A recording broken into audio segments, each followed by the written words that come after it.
মাওলানা সকলে বলি মারহাবা। আচ্ছা আমরা আমার ওয়াজ বুঝতেছেন নি?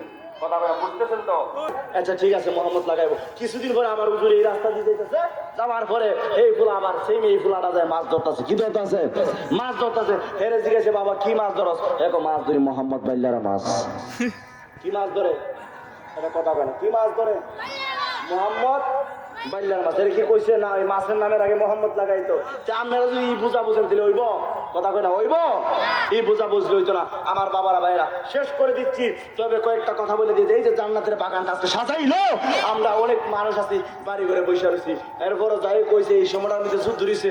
আলহামদুলিল্লাহ, কথা বল আলহামদুলিল্লাহ কন আলহামদুলিল্লাহ। আমার ভাইয়েরা বাবারা আমি বেশি লম্বা করবো না, তবে একটা কথা বইলে দেওয়া যায়, বাবা মার মনে কোনোদিন কষ্ট দেওয়া যাবে না। কষ্ট দেওয়া যাবে না। যারা বাবা বাবার মা বাবার মনে কষ্ট দেয়, ওয়াজ না মহাওয়াজুল লাভ হইতো না, এর হজ করলে লাভ হইতো না। এই যে আমার পাশে যিনি বসা আছেন উনি আমার আব্বা।